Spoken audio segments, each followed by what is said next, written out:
जी दोस्तों, इस साल की न्यू आदिवासी रोडाली हमारे महाकाल वेंकुर से तो आए होचे एडवाइन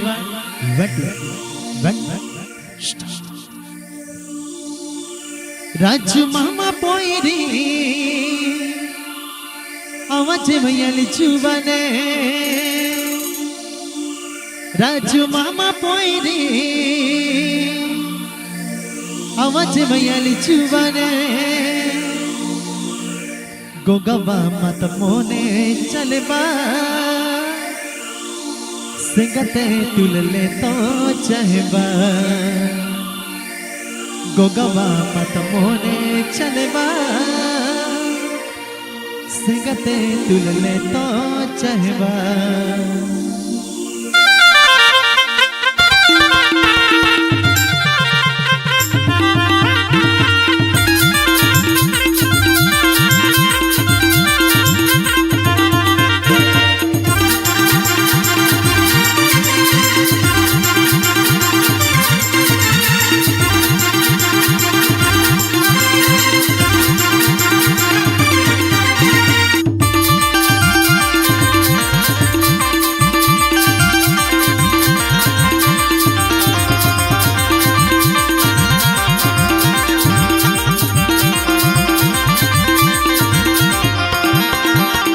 राजू मामा पोयरी आवाज भैयाली जुवाने राजू मामा पोयरी आवाज भैयाली जुवाने गोगवा मोने चलबा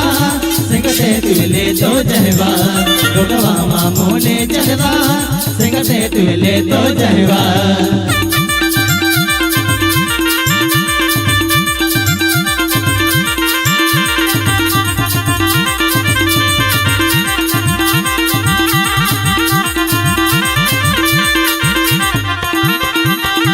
राजू मामा पोयरी आवाज भैयाली जुवाने राजू मामा पोयरी आवाज भैयाली जुवाने गोगवा मोने चलबा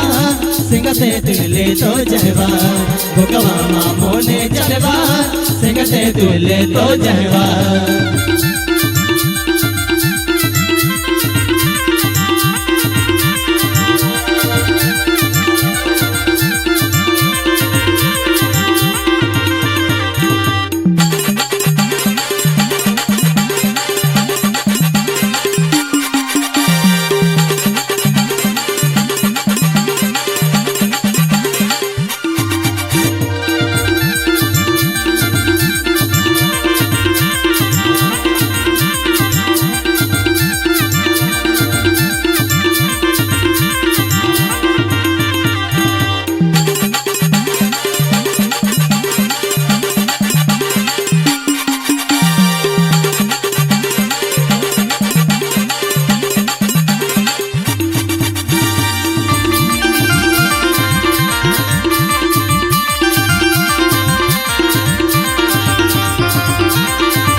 मुरमुर यही देखाओ नौपुर फिर आलेबा मुरमुर यही देखाओ कबूलो दिल लागी गियवा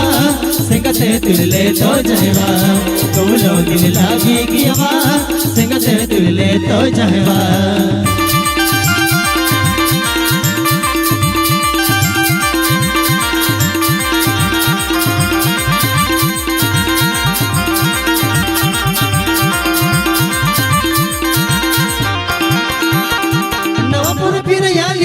मुरमुर यही देखाओ नवपुर फिर आलेबा मुरमुर यही देखाओ कबूलो दिल लागी गियवा सिंगते तुले तो जहवा कबूलो दिल लागी गियवा सिंगते तुले तो जहवा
पेड़वा जेवा महाकाल पेड़वा जेवा मोगो पेड़वा जेवा तेरी सी नजर माँ पे टकवा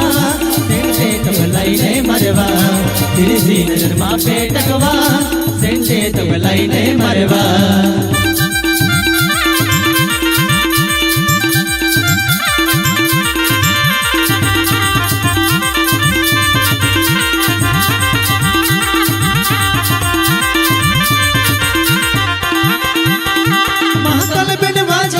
झूठो पेड़वा जेवा महाकाल पेड़वा जेवा मोगो पेड़वा जेवा तेरी सी नजर माँ पे टकवा